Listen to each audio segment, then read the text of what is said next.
Day 2 here at Bug Eye Guys with the complete disassembly of a perfectly wonderful car number 1. Welcome to a second installment about our concours project.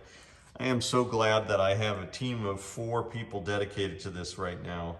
So it's going to go fairly quickly, at least initially, and it lessens some of my pain in terms of what we just did. Oh my gosh, my poor car. To wait 9 months for this thing to come from Australia and then just completely gut it like this is a little bit painful. That's what you're hearing in my voice.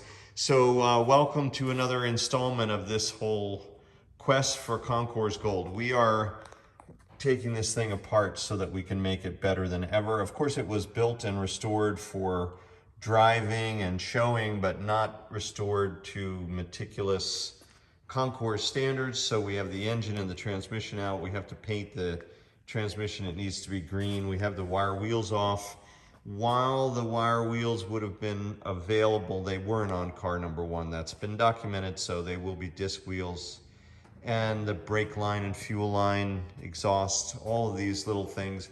There's another wonderful attribute of this that I'm so impressed to see. This is the original Donald Healy special tuning disc brake setup for the front, which is mounted on a drum brake kingpin assembly with a wire wheel hub.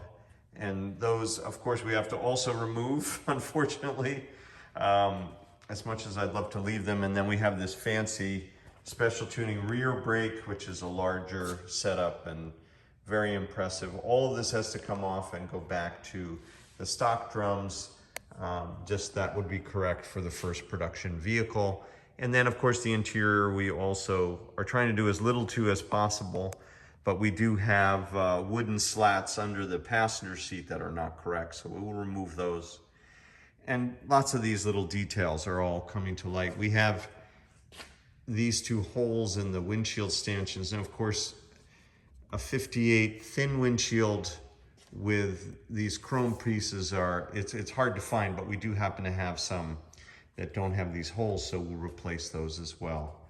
And underneath there are lots and lots of little fittings and bolts that are all coming apart. That's one reason why we're gutting the car, is because the fasteners that are used for this build were not correct, and so we have to change all these fasteners. And so here is a cart full of pieces and parts from car 501, the first production Bug Eye Sprite, which is going to be reassembled to be shown specifically in about 2 months at the National Austin Healey Club Concours event, where it will be judged with 1,000 points is where you start, and you hope that you end up with more than 950 after all the little imperfections are deducted, and that's how you get a gold award for accuracy.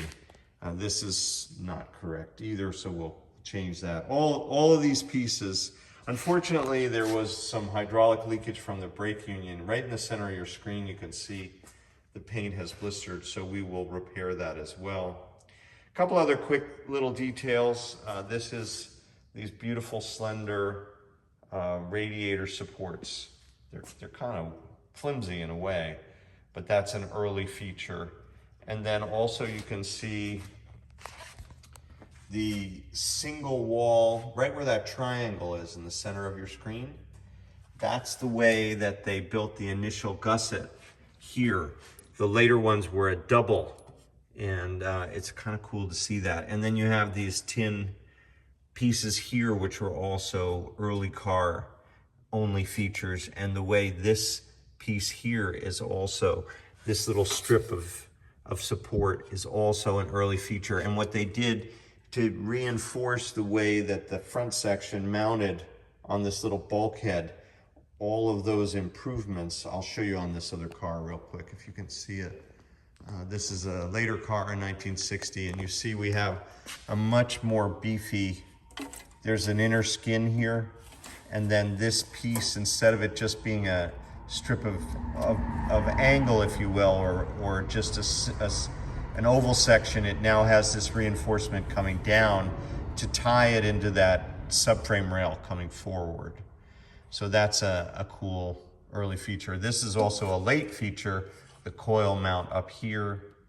And these are those wider radiator supports. So remember, on the green car, it's just about this slender piece, but you see how much beefier it is. So a lot of these improvements that were made in the later cars, you see them, of course, missing. Here's that hole for the exhaust side. Here's the hole for the oil filter side. And so they made that much bigger. Let's go back and look again so you can see it. The slender radiator supports, an early feature. And here you have just this section and nothing supporting it. And so they tied all that together on the later cars. And there's that opening and the other opening, which are distinct for the early 58 cars. And this being the first production car, of course, it had all of that stuff. So that's the latest report on the concours project, AN5L501 here at Bug Eye Guys.